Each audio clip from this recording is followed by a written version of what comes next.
मी भाई त्याची real clip बघितली सुरेंदर कोहलीची. त्या क्लिपमध्ये पोलीस त्याला विचारतायत आणि तो असं बोलतोय ना की मी तिला किडनॅप करून आणलं आणि मला असं वाटलं की तिचा एक हात कापला आणि लेफ्ट साइडची छाती असताना ती कापली आणि बनवून खाल्लं मी. मैंने उसी टाइम तुरंत काट करके और इसका मैंने बाजू और ये सीने का एक पीस भी खाया था. म्हणजे जर तू किलिंगच्या हिशोबाने गेलं तर 147 दिवसात 100 मुलांना मारणं. प्रत्येक दुसऱ्या दिवशी तो एका मुलाला मारतोय. पोलिसांना तो कंटेनर भेटला, 100 बॉड्या पाहिजे होत्या, त्याच्यात फक्त 57 बॉड्या भेटल्या. आय गेस 43 की 33 बॉड्या विरघळल्या ऍसिडमध्ये. म्हणजे त्याने किती ब्रुटली त्यांना मारलं असेल तुकडे करून. तर तो काय करायचा, लोकांना पैसे वगैरे द्यायचा आणि जेव्हा परत पैसे मागायचा ना, तर जेव्हा लोक द्यायचे नाही तेव्हा तो लोकांना एका जागेवर बोलवायचा की अरे चल जाऊ असं तसं, आणि तेव्हा तिथे त्यांना तो मारून टाकायचा. त्यांची बॉडीला तिकडेच डिस्पोज वगैरे करून फेकून द्यायचा. त्यांचं डोकं आणायचं, शिर आणायचा, शिरमधून ब्रेन काढायचं त्यांचं आणि ब्रेनला सूप बनवून पिऊन जायचं. ते शाळेतल्या ज्या मुली असायचे किंवा शाळेतली मुलंही असायचे त्यांच्या मांड्या बघायचा. हां, नॉट इन अ सेक्शुअल वे. ह्याला वाटायचं की मी ह्यांची मांडी बघतोय, मला ह्या माणच्या मांड्या खायच्या.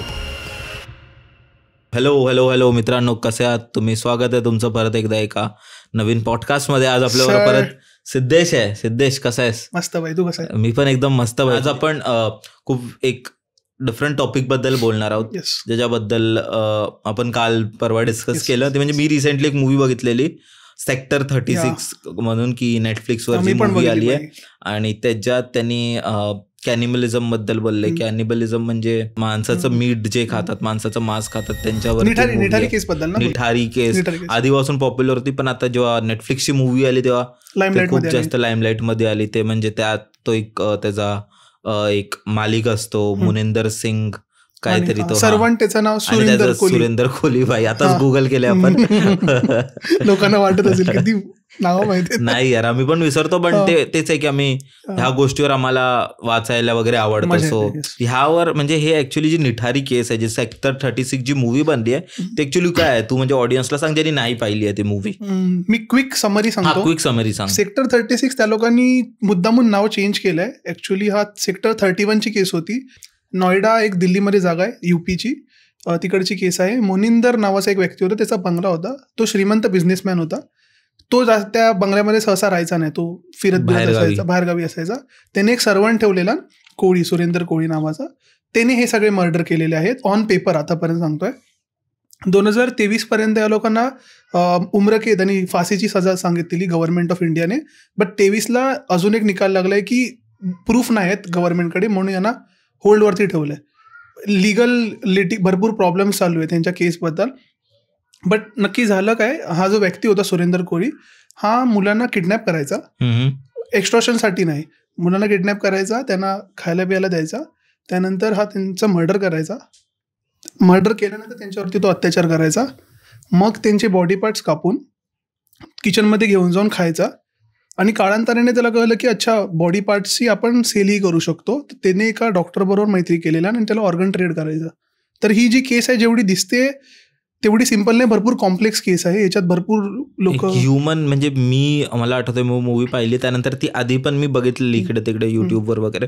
तर त्या केसमध्ये आपण मूवीमध्ये बघतो तर विक्रांत मासीने खूप चांगली ऍक्टिंग केली आहे. बट द थिंग इज की जेव्हा मी त्यांचे इंटरव्ह्यूज बघितले ना, म्हणजे पोलिसांनी सुरेंदर कोहलीला पकडलं आणि त्याला असं वाटत होतं की तो ह्या गोष्टींमध्ये कधी फसणार नाही, कारण त्याचा जो मालिक आहे त्याच्यासमोर पोलीस तो पोचलेला होता ना व्यक्ती. पण मी भाई त्याची रिअल क्लिप बघितली सुरेंदर कोहलीची. भाई तो ॲक्च्युअलमध्ये तो तसाच आहे. म्हणजे मी त्याची क्लिप बघितलेली आणि त्या क्लिपमध्ये पोलीस त्याला विचारतायत आणि तो असं बोलतोय ना की मी तिला किडनॅप करून आणलं आणि मला असं वाटलं की तिचा एक हात कापला आणि लेफ्ट साइडची छाती असते ना, ब्रेस्ट, ती कापली आणि बनवून खाल्लं मी. रिअल इंटरव्ह्यू मध्ये एवढा इझिली तो बोलतोय की मी तिला कापलं, बनवलं आणि खाल्लं, मला वाटलं असं खायसारखं. तर मी फक्त ना विचार करत होतो की हे जे लोक असतात त्यांचं डोकं कसं काम करत असेल. बरोबर, म्हणजे भरपूर गोष्टी आहेत. म्हणजे एक सायकोलॉजिकल पॉईंट ऑफ सायकोलॉजिकल काहीतरी एक लहानपणीचे ट्रॉमा किंवा ट्रिगर असणार. बट ही जी केस आहे ह्याची मी असं नाही बोलत जवळपासची केस आहे. अशी एक सिमिलर केस पाकिस्तानमध्ये झालेली 1999 साली लाहोर पोलीस स्टेशनमध्ये. एक पोस्टमॅन लेटर घेऊन येतो सुपरिटेंडंटकडे त्याच्या, आणि ते लेटर जेव्हा तो खोलतो त्याच्यात लिहिलं आहे की मी 100 मुलांना मारलंय, माझा टास्क आता संपला आहे, हा माझा मेसेज अख्ख्या जगाला पसरावा आणि मी प्रत्येक आईला रडवणार आहे. पोलिसांना आधी वाटतं की काय फेक न्यूज आहे, कोणी लेटर दिला, कोणी प्रँक केलं असेल.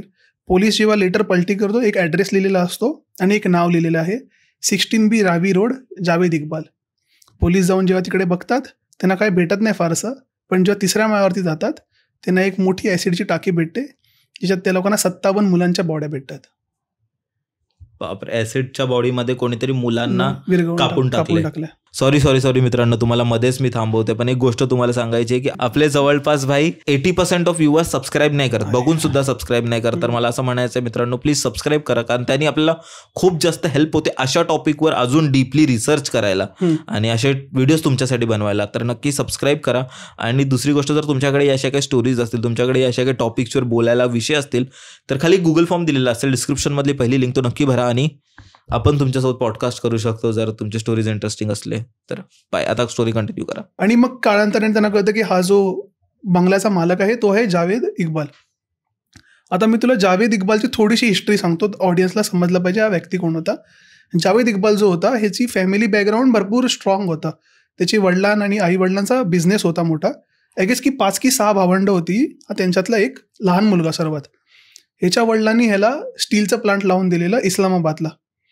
हा स्टीलच्या प्लांटमध्ये मुद्दामून लहान मुलांना हायर करायचा, कारण त्यांच्यावर त्याला अत्याचार नोकरी द्यायचा आणि त्यांच्यावरती अत्याचार करायचा. तर हा जो कॅरेक्टर होता हा पिडो आणि प्रॉप त्यांच्यावर फालतुगिरी करायचा. तर ही जी गोष्ट आहे ना, तिकडच्या लोकांना पण कळली की हा असा आहे, म्हणून त्याला तिकडनं त्या लोकांनी काढून टाकलं. त्याचं स्टीलचं प्लांट बंद झालं. आता हा बोल तुम्हाला करायचं काय, मग ह्याने काय केलं, आणि ही गोष्ट याच्या फॅमिलीलाही कळली की हा माझा मुलगा असा आहे. आणि प्रॉब्लेम कसा आहे, किंवा हे जे गे सेक्स आहे ते पाकिस्तानमध्ये बॅन आहे, तिकडे इलिगल आहे. पिडोफाईल म्हणजे असे व्यक्ती ज्यांना लहान मुलं आवडतात.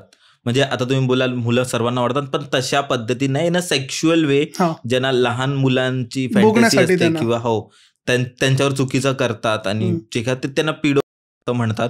ते आहे. आणि तो असा व्यक्ती गे पिडोफाईल होता असं तू म्हणतोय. मुलं आवडायची, त्याला मुलं स्पेसिफिकली आवडायची, मेल. तर आता ह्याने विचार केला ना, आता माझं बंद झालं तर मी कसं करू. तर आय गेस ह्याने हा लाहोरमध्ये आला. लाहोरमध्ये एक फेमस श्राईन आहे, तिकडचं त्यांचं मस्जिद आहे, दत्ता मस्जिद काहीतरी आहे, ते फेमस आहे, सुफी श्राईन आहे ते. त्याने पर्पजफुली त्या जागेमध्ये स्वतःचं घर घेतलं, कारण त्या श्राईनवरती आहे ना अनाथ मुलं किंवा जी गरीब मुलं यायची तिकडे पाया बिया पडायला, कारण त्यांना खायला नाही भेटायचं. तर हा काय करायचा, त्या मुलांना खायला द्यायचा आणि त्यांना घरी आणायचं स्वतः आणि त्यांच्यावरती रेप आणि सगळं करायचा. त्यांनी ह्याने भरपूर मुलांवरती हे केलेलं, पण ही पोलिसांकडे आतापर्यंत केस गेली नव्हती. एकदा ह्याने काय केलं, एका 18 वर्षाच्या मुलाला खायला दिला, खायला आणि खाण्यामध्ये काही ना काहीतरी हा टाकायचा, ज्याच्याकडून ती मुलं बेहोश व्हायची, शुद्ध पडायची. मुलांना घरी घेऊन गेला त्या 18 वर्षाच्या, त्याच्यावरती त्यांनी अत्याचार केला. आणि तो मुलगा काळांतराने उठला, त्याला मुलाला कळलं की ह्याने माझ्यावर अत्याचार केला नाही. तर त्याच्याकडे ना जावेद इक्बालकडे काइंड ऑफ बंदूक होती जुनी, ते मध्ये अँटिक बंदूक असतात. त्या मुलाने त्याच्या डोक्यात मारला जावेद इक्बालच्या, आणि पूर्ण त्याचा जो बोलू शकतो एरिया होता किंवा त्याचा जो नेबरहूड होता, तिकडच्या लोकांना कळलं की कसं असं झालंय. तो ओरडला तो मुलगा. आणि तेव्हा पोलीस आले तेव्हा त्याच्याकडे, जावेद इक्बालकडे, आणि त्याला पकडून नेला नाही की तू हे जे केलंस ते चुकीचं आहे. आणि त्याने जे त्या मुलावरती अत्याचाराने रेप केलेला आहे त्यासाठी पोलिसांनी त्याला 100 फटके दिला नाही, ते काय बोलतात कोडे दिला नाही. त्याला पोलिसांनी एवढं मारलं की तो 22 दिवस ICU मध्ये होता. खूप मारला आणि त्याला म्हणजे अनकॉन्शियस केला. नाही ही गोष्ट त्याच्या फॅमिलीला कळली. फॅमिलीने त्याच्यावरनं आधीच हात वरती केलेला की हा आमचा काय याचा संबंध नाही, डिसोन केलेलं. पण त्याची आई भरपूर रडत होती की माझ्या मुलाला एवढं मारलं असं तसं. आणि त्याच्याने प्रॉब्लेम काय झाला, हा आधीच मुलांवरती अत्याचाराने हे करत होता, ह्याच्यात होती ती सिरियल किलिंग मेंटॅलिटी. बट ती जी गोष्ट झाली त्याच्याने त्याचा ट्रिगर पण ऑन झाला की माझी आई रडली, 100 कोड्यांमुळे माझी आई रडली, आता मी 100 मुलांना मारला. तेव्हापासून याचा गोल झाला की मी 100 मुलांना आता मारणार. तर ह्याने काय केलं, लाहोरमध्ये गेमिंग शॉप असायचे माहिती आहे, पहिले जुने आपण लहान होतो तेव्हा गेमिंग आर्केड शॉप असे, आपण पैसे द्यायचे, गेमिंग पार्लर असायचे. तर त्यांनी गेमिंग पार्लर ओपन केलेलं आणि एक फिश टँकचं दुकान ओपन केलं ना, ॲक्वेरियम. त्याच्यात लहान लहान मुलं यायची आणि त्या लहान लहान मुलांना रूममध्ये घेऊन जाऊन त्यांच्यावरती अत्याचार करायचा.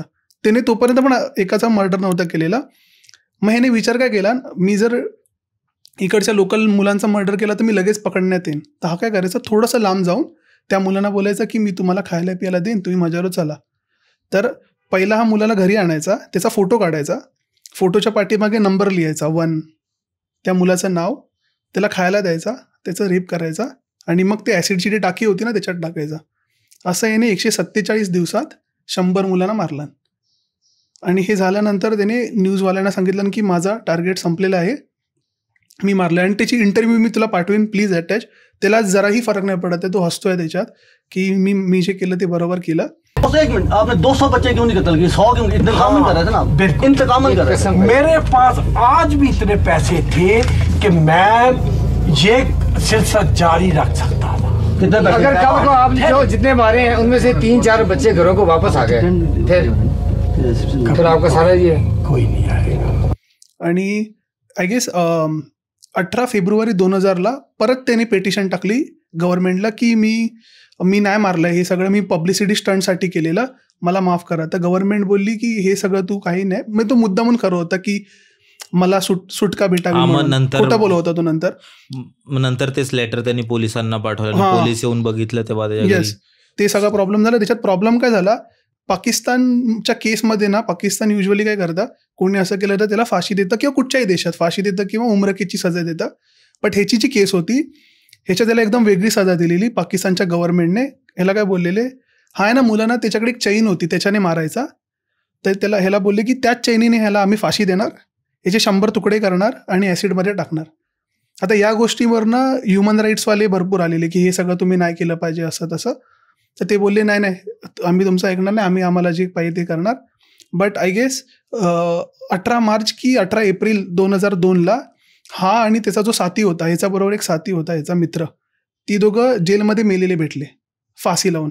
आता या लोकांनी स्वतः फाशी लावली की या लोकांना आतमध्ये मारलं, ती केस तशीच आहे, ती वेगळी गोष्ट आहे. बट आपण एक म्हणजे जर तू किलिंगच्या हिशोबाने गेलं तर 147 दिवसात 100 मुलांना मारणं म्हणजे प्रत्येक दुसऱ्या दिवशी तो एका मुलाला मारतोय.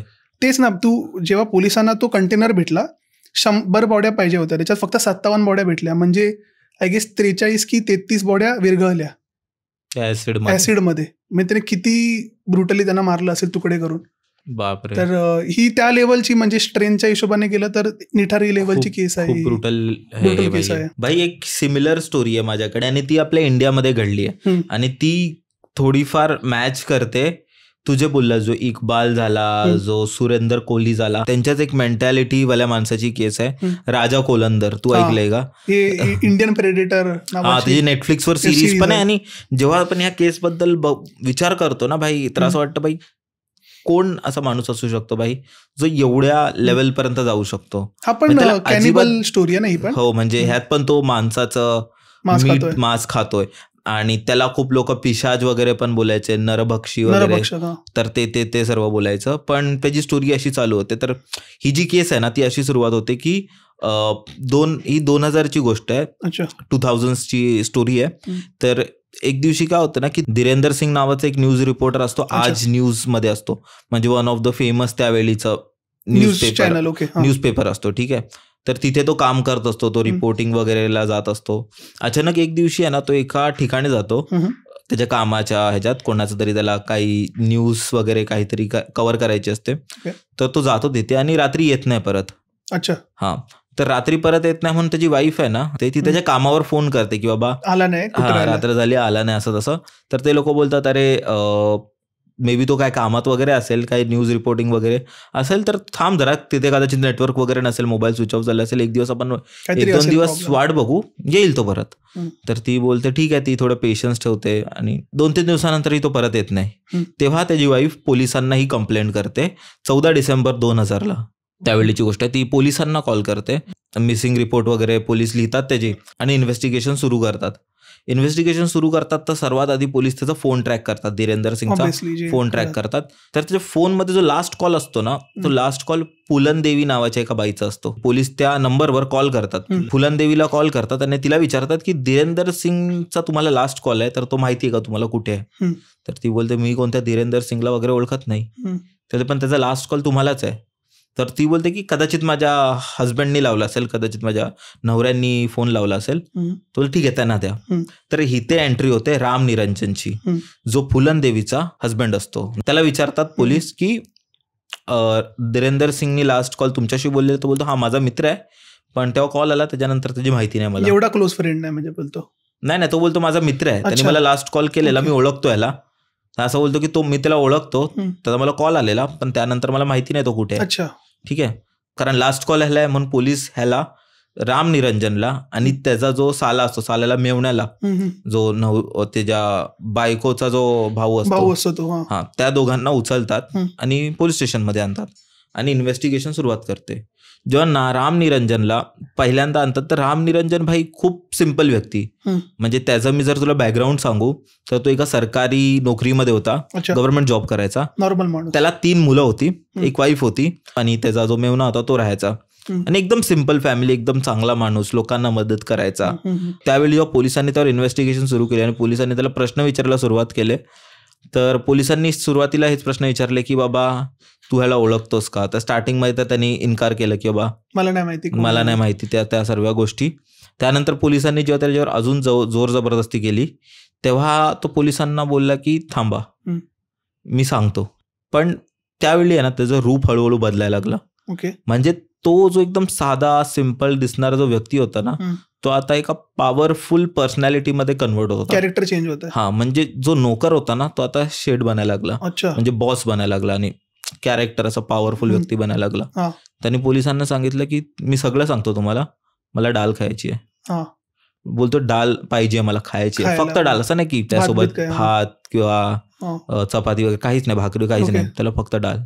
पोलीस बोलले ठीक आहे, पोलिसांना बोलले सर्व सांगतो. आता पोलीस त्यांनी अग्री केलं किंवा त्यांना इन्फॉर्मेशन काढायची होती. बोलतो ठीक आहे बा, ह्याला दाल मागवा कुठून? तो बोलतो मी बनवणार.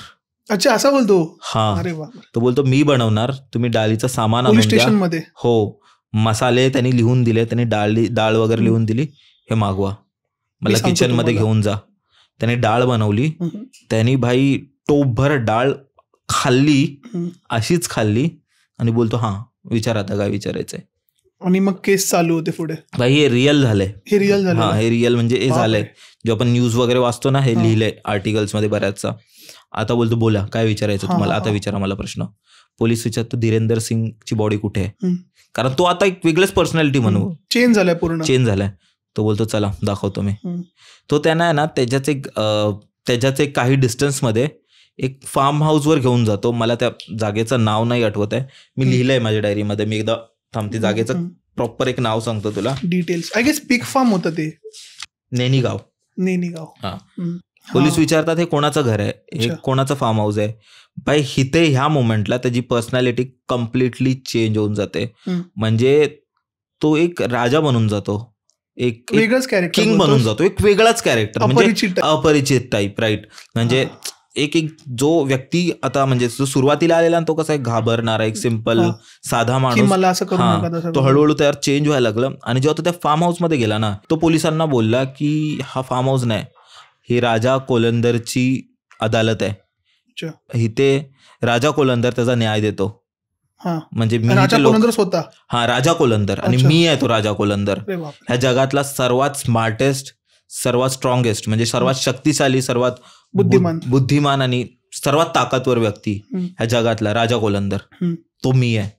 म्हणजे असं तो पोलिसांना ऐलान करतो आणि पोलिसही तिथे घाबरतात बघून. हा, पोलिसांना वाटतं की हा सायको आहे थोडा, तर पोलीस त्याला थोडं घाबरतात पोलिसी ते बघून. पण ठीक आहे, विचारतात की धीरेंदर सिंगची बॉडी कुठे आहे? तो बाहेर येतो त्याच्या फार्म हाऊसचा आणि जी जमीन असते ना त्याकडे इशारा करतो, इथे आहे कुठे? बोलते ह्याला खोदायला ना.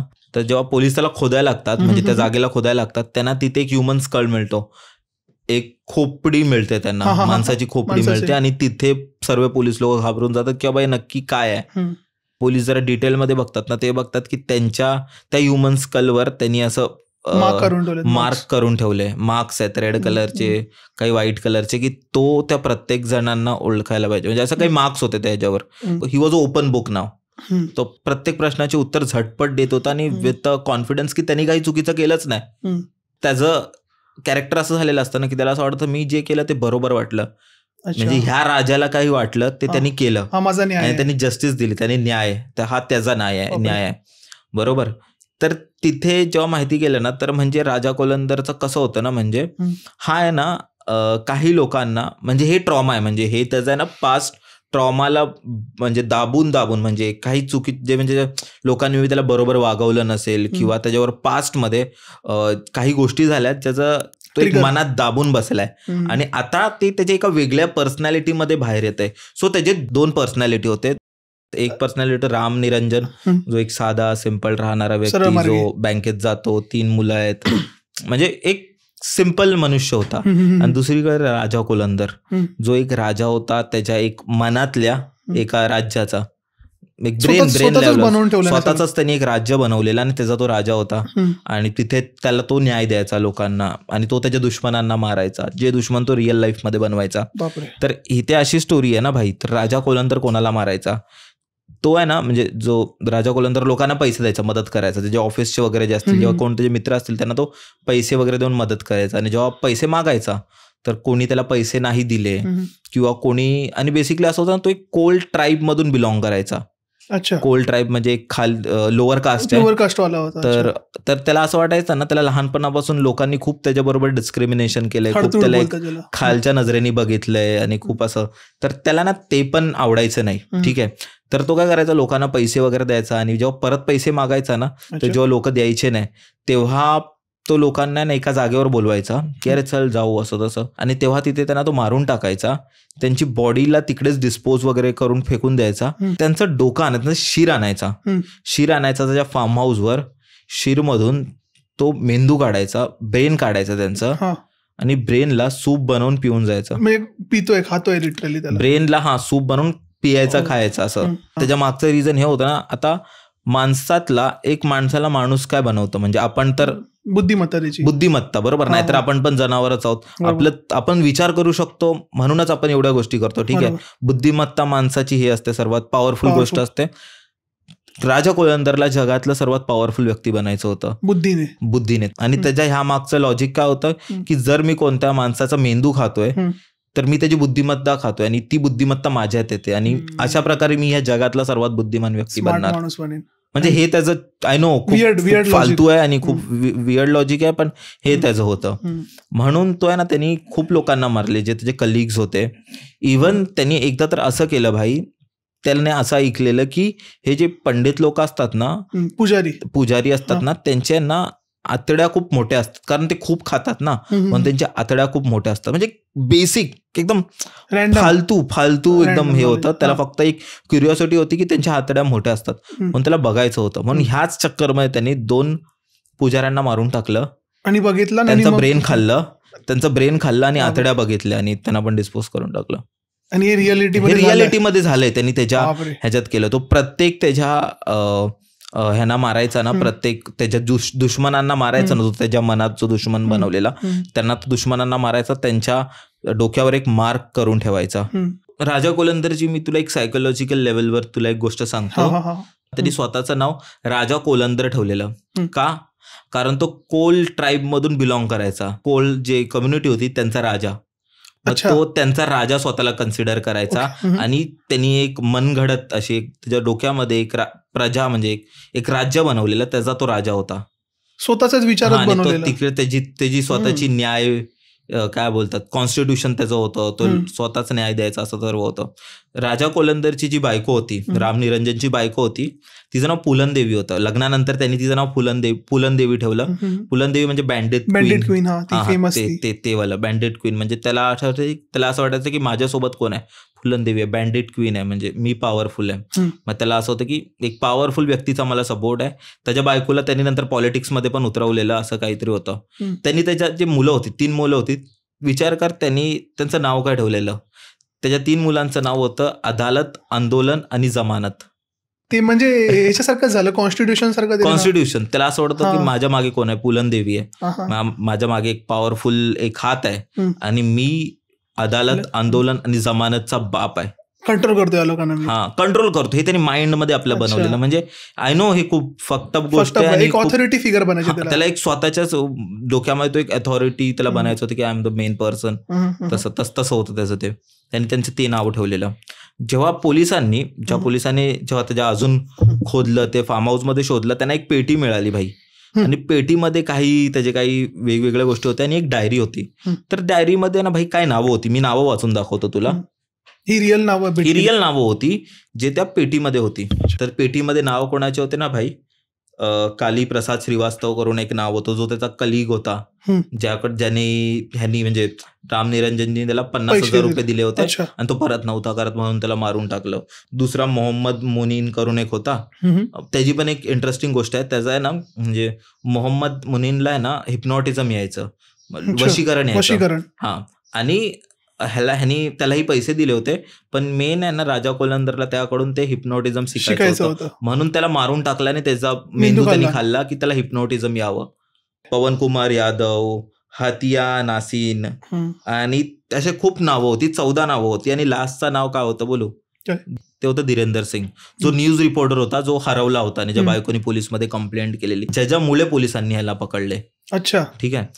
तर झालं असं होतं ना की त्या दिवशी धीरेंदर सिंगला एक बातमी आली, म्हणजे हा राम निरंजन होता राजा कोलंदर आणि त्याचा जो मेवणा होता, काय नाव त्याचं, वंशराज. म्हणजे नावं इथे तिथे होऊ शकतात, पण तुम्हाला गुगलवर माहिती मिळेल, प्लस आम्ही स्क्रीनवर देऊ. ते दोघं एक कार लुटिंग बिझनेस चालवायचे, म्हणजे ते हायवेवरती कारना लुटायचे आणि त्यांच्या ड्रायव्हर्सना मारून टाकायचे. पैसा त्यांचा तिकडनं येतो. भले जो नाम निरंजन होता तो एका सरकारी नोकरीमध्ये काम करायचा, तरीही त्याच्याकडे टाटा सुमो कार होती आणि एवढा मोठा फार्म हाऊस होता, आणि म्हणूनच तो लोकांना एवढे पैसे देऊ शकत होता, कारण मेन पैसा त्याला त्या कार लुटिंग बिझनेस मधून येतोय. हीच माहिती धीरेंदर सिंगला मिळाली, जो आज न्यूज मध्ये एक न्यूज रिपोर्टर होता, आणि तो त्याच्याच माहितीसाठी जेव्हा त्यांनी फुलनदेवीला कॉल केला आणि राजा कोलंदरनी, राम निरंजननी जेव्हा तो कॉल उचलला आणि त्याला विचारलं की आम्हाला असं माहिती पडलं, आम्हाला त्याबद्दल बोलायचं आहे, तेव्हाच राम निरंजननी त्याला रात्री फार्म हाऊसवर बनवलं. त्यावेळी थंडी होती म्हणून त्या लोकांनी शेकोटी वगैरे पेटवलेली, आणि मस्त की जेव्हा तो धीरेंदर सिंग शेकोटीच्या परिसरात बसला होता आणि राम निरंजन त्याशी बोलत होता, त्याला सर्व माहिती देत होता, तितक्यात जो त्याचा मेवणा होता वंशराज, काय त्याचं नाव वंशराज होता ना, वंशराज ज्याचं नाव होतं, त्याचा जो मेवणा होता वंशराज, तो मागून आला आणि त्यांनी धीरेंदर सिंगला शॉट केला, ऑन द स्पॉट गोळी मारली. इव्हन त्याचाही ब्रेन खाल्ला आणि त्याचा पण सेम ब्रेन खाल्ला आणि मारून टाकलं.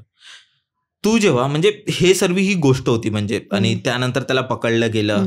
पण जेव्हा त्याचे तू न्यूज इंटरव्ह्यूज बघशील ना, त्याचे सेम भाई जे आपण बोललो ना त्या सुरेंदर कोहली बद्दल वगैरे, जेव्हा काही न्यूज चॅनल्सनी याचा इंटरव्ह्यू वगैरे घेतला ना, तो खूप नॉर्मल वाटतोय रे. म्हणजे जसं एक नॉर्मल क्रिमिनल असतो, त्याला कशी एक खंत असते की बाबा त्याला एक रिग्रेट असतो की त्यांनी काहीतरी चुकीचं केलंय, तसं ह्याच्या राम निरंजन मध्ये काहीच नव्हतं, राजा कोलंदर मध्ये काहीच रिग्रेट नव्हता.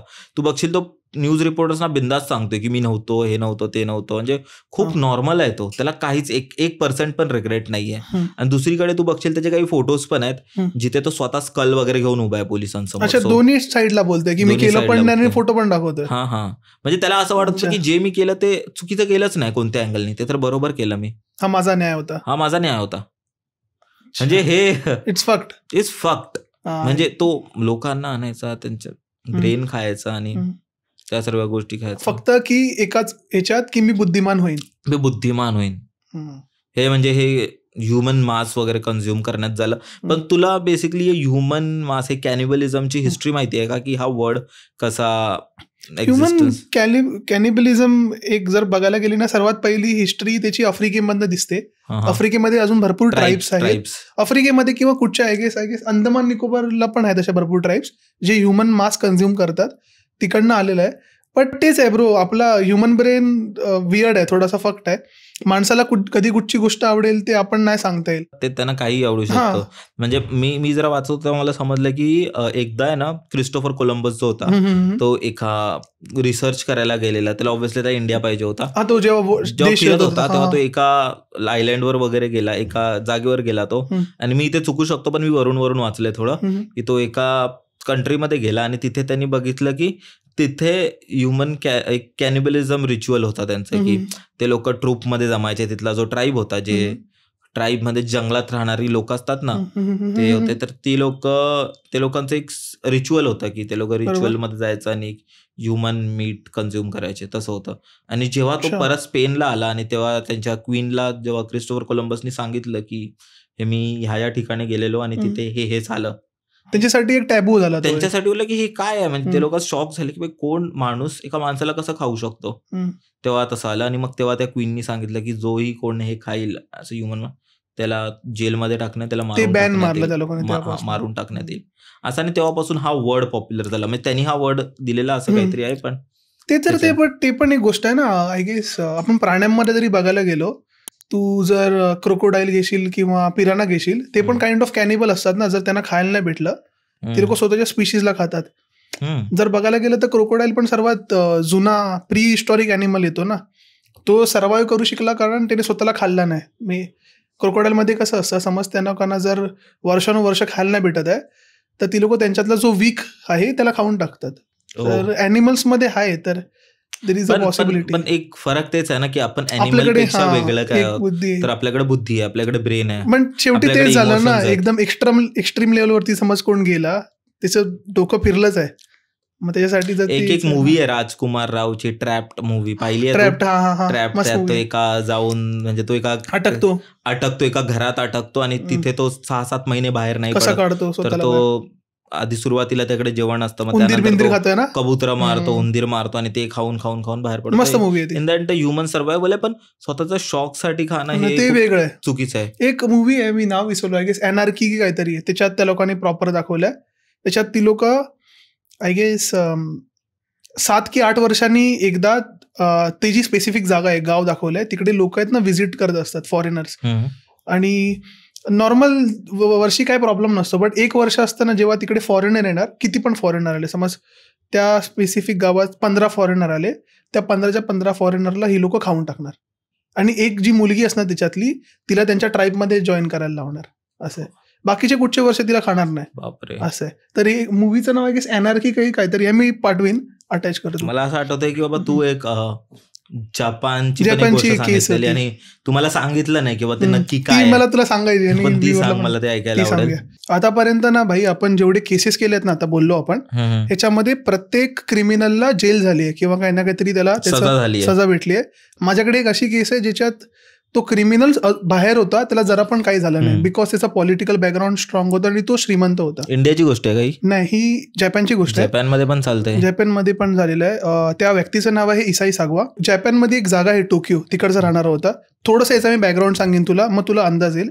इसाई सागवाचे वडील होते अकारा सागवा, हे जपानमधलं जे वॉटर डिपार्टमेंट आहे, पाण्याचं डिपार्टमेंट, त्याचे प्रेसिडेंट होते. आणि त्याचे जे आजोबा होते, तिकडची एक मोठी न्यूज कंपनी आहे, त्याचे मालक होते. तर हा मोठा श्रीमंत फॅमिलीतला मुलगा होता. हा जेव्हा जन्माला आला ना, हा जरा प्रीमॅच्युअर बेबी होता, आय गेस 5-6 महिन्यात जन्माला आलेला. म्हणून जेव्हा जन्माला आलेला ना, ते डॉक्टर बोललेले ह्याच्या पॅरेंट्सला नाजूक होता. जसा जेव्हा मोठा झाला तो, दात पण त्याचे वाकडे तिकडे होते आणि हाईट 4.5 फूटचीच होती. जेव्हा तो मोठा होत गेला, वीक होता तो जनरली. तर आणि हा जरा वियर्ड पण वागायचा, इंट्रोवर्ट होता, स्कूलमध्ये जास्त कोणाशी बोलायचा नाही. त्याच्या आई वडिलांना याची जरा चिंता लागलेली की हा कसं करेल, काय करेल. बट जसा जसा हा मोठा होत गेला ना, तर ह्याच्यामध्ये ते टेंडन्सी यायला लागले की, कारण ह्याच्याशी कोण जास्त बोलायचं नाही, बट हा काय करायचा माहिती आहे, स्कूलमध्ये जाऊन ते शाळेतल्या ज्या मुली असायचे किंवा शाळेतली मुलंही असायचे, त्यांच्या मांड्या बघायचा. हां, नॉट इन अ सेक्शुअल वे. ह्याला वाटायचं की मी ह्यांची मांडी बघतोय, मला ह्या माणच्या मांड्या खायच्या आहेत. हे लहानपणापासून होतं त्याच्यात. जेव्हा तो चिकन लेग पीस भाई, ही जरा मी केस पुढे घेत गेलो ना, तर याच्यावरती ना, हा जो स्पेसिफिक क्रिमिनल होता, ह्याने भरपूर इंटरव्ह्यू आणि भरपूर काय काय बनवले आहेत. बट हा असं म्हणतो की जेव्हा हा लहान होता, आय गेस 5 की 6 वर्षाचा होता, तेव्हा याचे काका आहेत ना, हॅलोविन माहिती एक सण असतो बाहेरगावी, जपानमध्ये आणि अमेरिकेत बनवला जातो. हा जेव्हा लहान होता ना, तेव्हा त्याचे काका एक मॉन्स्टर बनवून यायचे आणि लोकांना मारायची ऍक्टिंग करायचे. तो बोलला की ते मी बघितलेलं आणि तेव्हापासून माझ्या डोक्यामध्ये ते झालं की मी पण एक मॉन्स्टरच आहे आणि मला लोकांना मारून खायचंय. हेने आतापर्यंत कोणाची मर्डर केली नव्हती आणि नाही, याच्या घरातल्यांना माहिती होतं, टेंडन्सी होती की मला करायचं आहे. हा, लोकांना काय वाटायचं की हा क्रिपी आहे, लोकांना ते नव्हतं माहिती की ह्याला लोकांना खायचं आहे. काळांतराने हा मोठा झाला, तसं आपण 10वी-12वी करतो, हा पास झाला आणि युजली नंतर ग्रॅज्युएशन करतो. अभ्यासात एवढा काय हुशार नव्हता, बट हा त्याच्या आई वडिलांना म्हणाला की मला आहे ना लिटरेचर वाचायचं आहे. तर जपानमध्ये एक युनिव्हर्सिटी वोक असं नाव काहीतरी जागा आहे, तिकडे मी लिटरेचर करतो. त्याच्या आई वडील बोलले, चल चांगलं आहे बाबा, काय नाही करतो, अभ्यास तरी करू दे. तर तिकडे त्याला त्याचं ॲडमिशन करून दिलं आणि 1977ची गोष्ट आहे, ठीक आहे. 1977ला ह्याने ॲडमिशन केलं आणि ती जी कॉलेज होतं ना, ते भरपूर फेमस कॉलेज होतं. तिकडे फॉरेनची मुली पण यायच्या, म्हणजे वेगवेगळ्या देशातली मुलं शिकायला यायची. तर तिकडे एक मुलगी होती जी आय गेस ब्रिटन की कुठची तरी मुलगी होती, अमेरिकन मुलगी होती, शिकायला आलेली तिकडे. आणि ह्याला ना, तिला बघताच क्षणी ती आवडली. याला नॉट इन अ की मी हिच्याबरोबर प्रेम करेन, तिला खायचं होतं ह्याला. त्या हिशोबाने. तर ती घरी जात होती. तर हा आहे ना तिच्या कॉलेजमध्ये तिचा पाठलाग करायचा असं तसं. आणि एकदा ती मुलगी घरी जात होती ना तेव्हा तिच्या पाठी हा जातोय. त्या मुलीचा पाठलाग करत करत हा तिच्या घरापर्यंत पोचला. आणि हा बघतो तर काय की ती जी मुलगी बिल्डिंगमध्ये जाते ना तिकडे त्याची आजी राहायची. ओके. म्हणून ती बिल्डिंगचा जो आजूबाजूचा एरिया होता ह्याला माहिती होता. तिच्या पाठी गेला आणि त्याला कळलं की अच्छा ही या माळ्यावरती राहते, हिच्या मी घरी जाऊन हिच्यावरती अटॅक करीन. ह्याने आठवड्यानंतर त्या मुलीच्या घरात गेला आणि ती मुलगी झोपलेली घरी. आणि हा कोपऱ्यात बसून ह्याचा आहे ना एक जी बिल्डिंग होती जपानच्या बिल्डिंगमध्ये ना एक पार्टनर एंट्रन्स असतं आणि फ्रंट एंट्रन्स पण असतं घराला.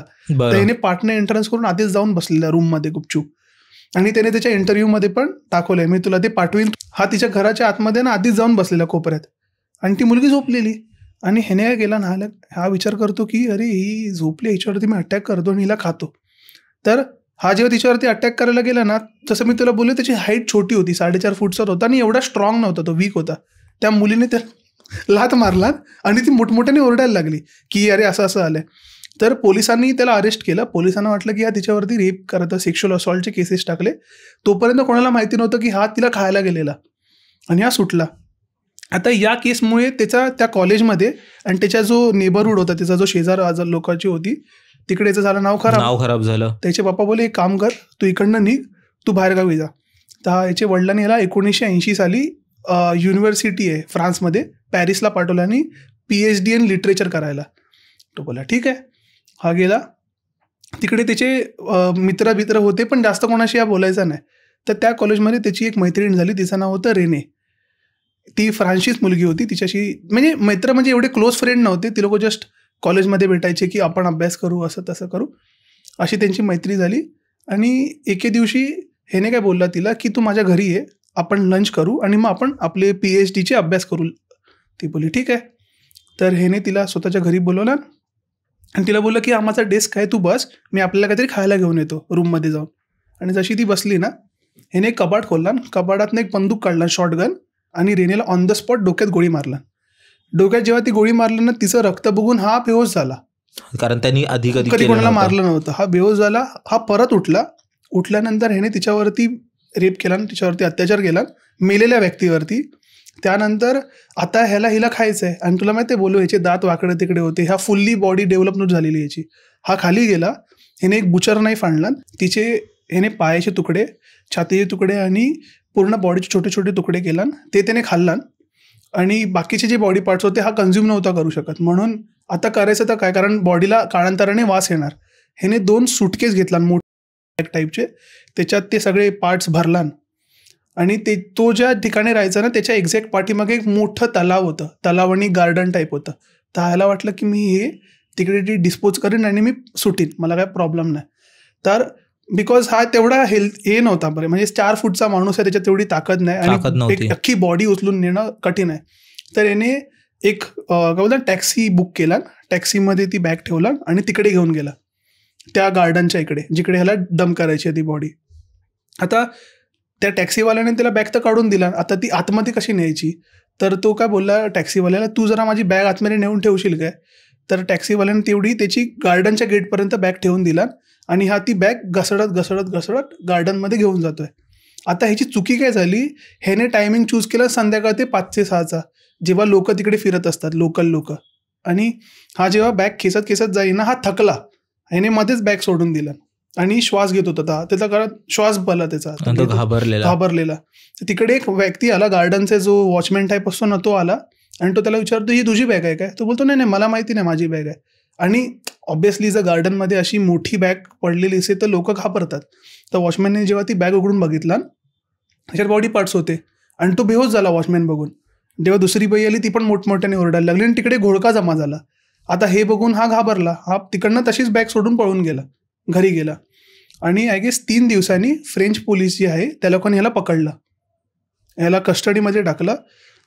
आणि प्रॉब्लेम असा की भरपूर, कारण ती जी मुलगी होती ती तिकडचीच राहणारी होती, तिकडची लोक भरपूर रागवले ह्याच्यावरती की ह्याला तर तुम्ही सजा द्या, ह्याला तर फाशीच झाली पाहिजे असं तसं.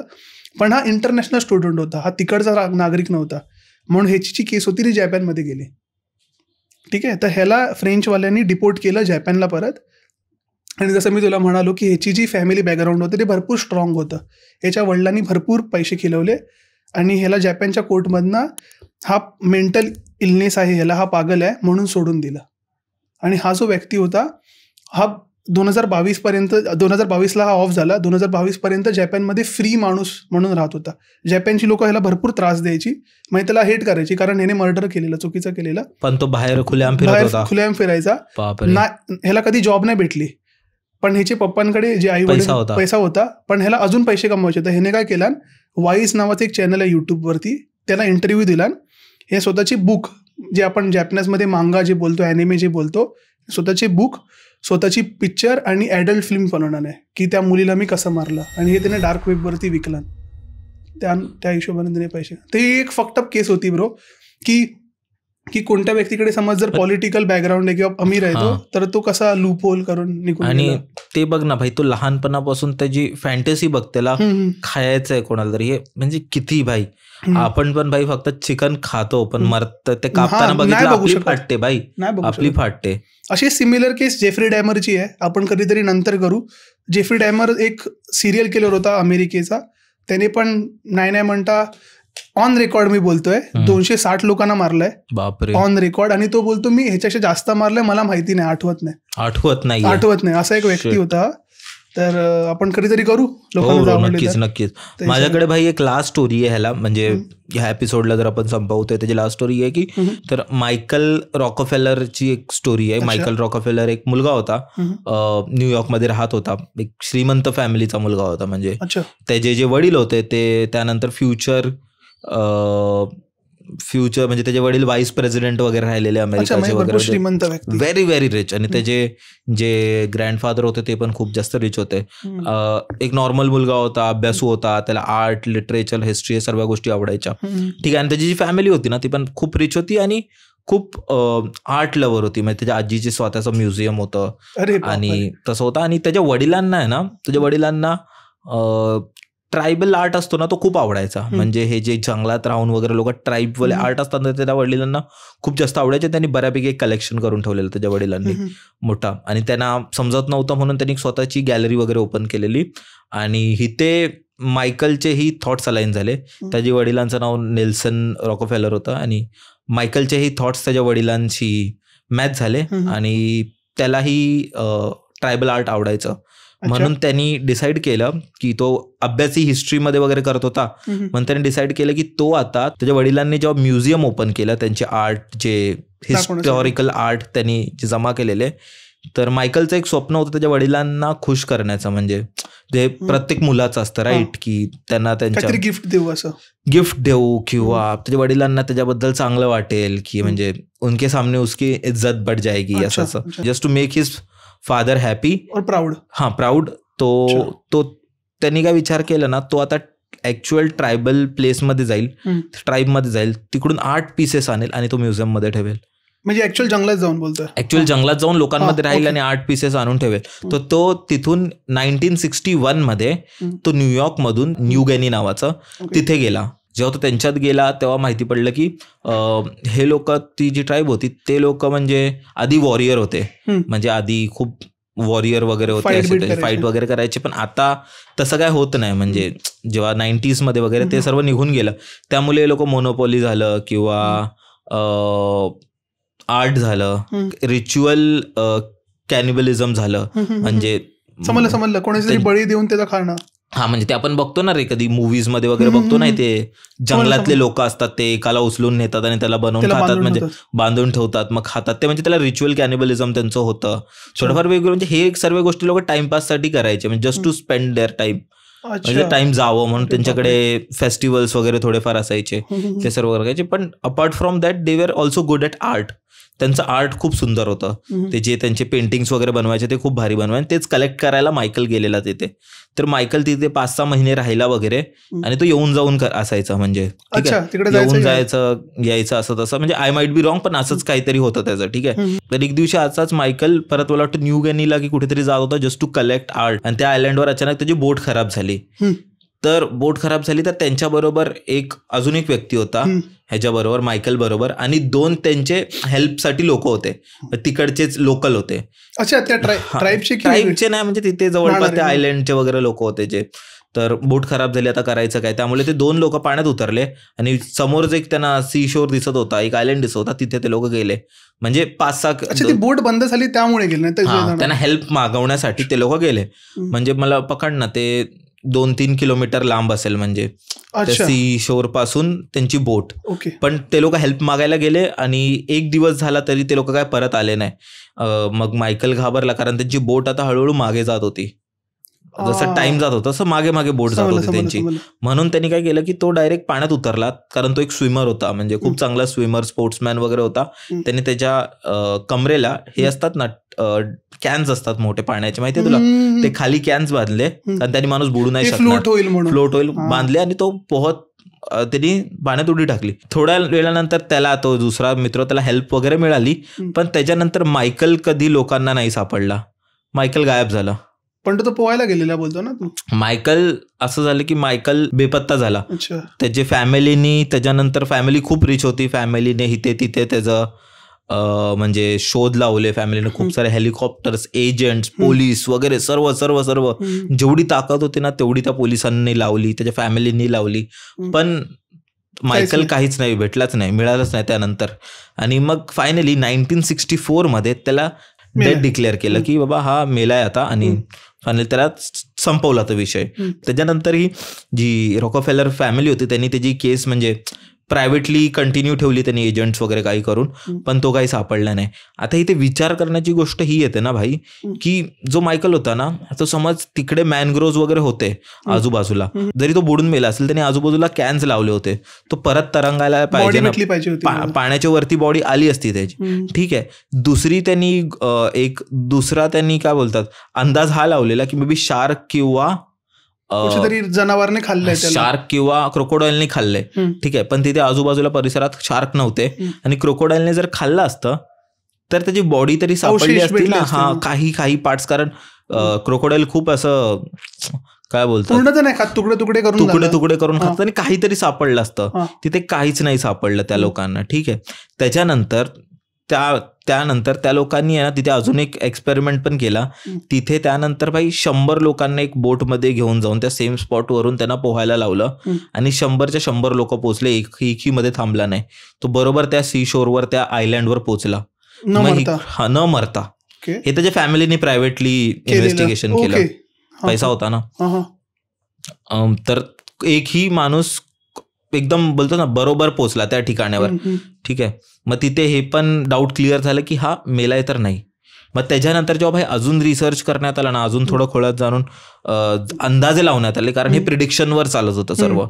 तर असं एक निघून आलं की मे बी जेव्हा तो त्या आयलँडवर पोहोचला असेल, आणि जेव्हा तिकडचे जे लोक आहेत, जे तो ट्राईब कम्युनिटी आहे त्यांची, त्यांनी ह्याला बघितलं असेल, आणि हा व्हाईट मॅन होता, त्यांना हे हा वेगळा दिसणारा होता, त्यांना हे समजलं असेल, आणि त्यांनी याला खाल्लं असेल. तर कारण जिथे तो गेलेला ना त्या ट्राईबचं एक रिच्युअल होतं कॅनिबलिझम.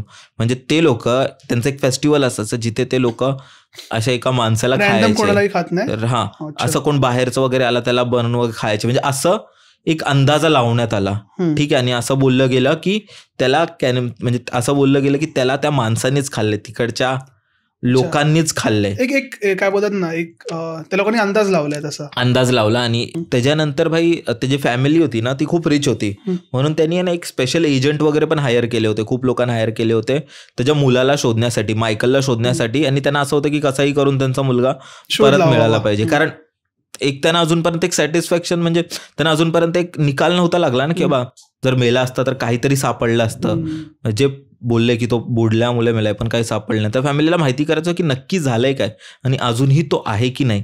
कारण ते त्यांच्या आधीचा एजंट जो एक पाठवलेला ना त्यांनी, जे ट्रूप्स वगैरे त्यांनी पाठवलेले, त्यापैकी त्यांना एक माहिती मिळालेली की तो कदाचित जिवंत आहे. म्हणजे एक तिकडचा जो ऑफिसर होता ना तो असं बोलला की मी बघितलंय, म्हणून त्यांनी एक स्पेशल ऑफिसरला त्यांनी पाठवलं, मिल्ट मेशलिन करून त्यांनी पाठवलं त्यांना. आणि त्यांनी जाऊन बघितलं ते राहिले तिथे बराच टाइम राहिले, आणि ते परत आले. त्यांना काही तो मायकल सापडला नाही, परत आले. परत आले आणि त्यांनी एक बुक पण लिहिली त्याच्यावर, सर्च ऑफ मायकल रॉकफेलर, एक बुक आहे त्यांनी, प्रॉपर बुक मेशलिननी लिहिलेली एक बुक आहे, the search of Michael Rockefeller नावाची बुक आहे. आणि मग त्यानंतर बुक आहे, डॉक्युमेंटरीज वगैरे होते, त्यांनी खूप रेकॉर्ड केलं तिथे जाऊन रेकॉर्ड केलेलं, पण काही अंदाजा नाही आला. आणि हळूहळू ही स्टोरी कशी फेड होत गेली की म्हणजे लोक विसरत गेली. 1964ची गोष्ट आहे भाई, 94 पर्यंत चालली असेल आणि मग त्यानंतर फेड होऊन गेली ना ही स्टोरी. अंटिल भाई आता रिसेंटली ह्या एक स्टोरीमध्ये एक ट्विस्ट आलाय भाई, आणि हे ऐकून तूही शॉक होशील की 2008 मध्ये एक ऑफिसर आला ज्यांनी ती जे ते मिल्ट मॅशलिननी जे रेकॉर्ड करून आणलेले जे रील्स होते ना त्यांना परत त्यांनी बघितलं आणि क्लोजली ऑब्झर्व केलं. त्या ऑफिसरचं नाव होतं भाई फ्रेसर हॅस्टन करून त्याचं नाव होतं.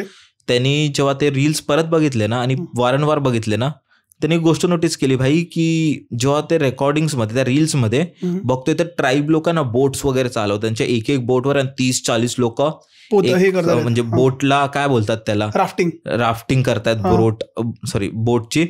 आणि 30-40 लोकांनी, खूप सारे बोट्स आहेत, म्हणजे काय माहिती त्यांचं काय सण वगैरे असेल, ग्रुप असेल मे बी, फिशिंग वगैरे करायला गेला असेल. तर 30-40 लोक एखाद्या बोटवर होते आणि सर्व ब्लॅक होते, म्हणजे थोडे सर्व ब्लॅक लोक होते तिथे.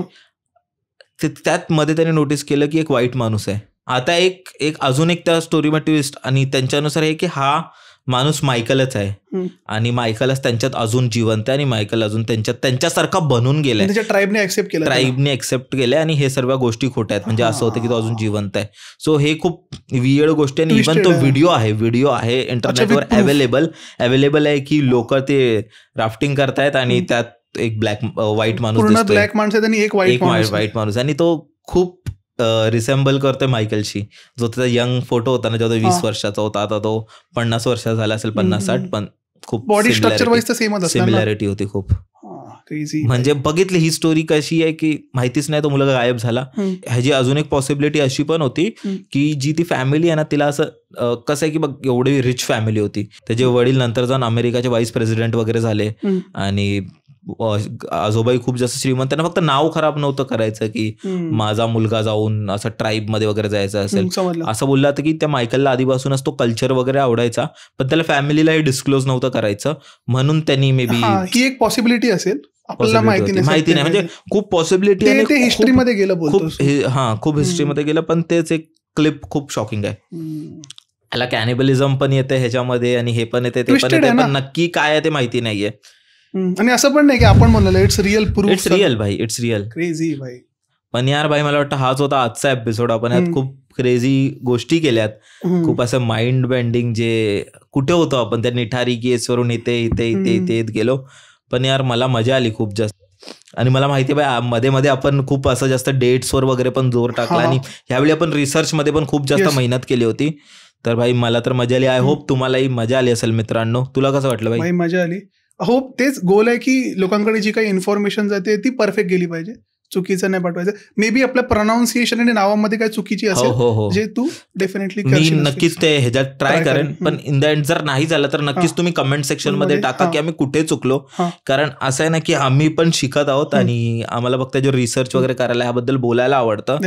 आणि जर तुम्ही आम्हाला सांगितलं तर नक्कीच खूप जास्त हेल्प होईल. आय होप तुम्हालाही एपिसोड आवडला असेल तर कमेंट्स मध्ये नक्की कमेंट करून सांगा की आम्ही नेक्स्ट स्टोरीज कोणते घेतले पाहिजे, नेक्स्ट टॉपिक्स कोणते डिस्कस केले पाहिजे आणि आम्ही त्या टॉपिक्सवर करू. अजूनपर्यंत तुम्ही सिद्धेशला फॉलो नसेल केलं तर खाली त्याची इंस्टाग्राम लिंक असेल. तो काहीतरी वेगळीच पर्सनॅलिटी आहे त्याची इंस्टाग्रामवर. तो खूप विचित्र रील्स विचित्र म्हणजे खूप असे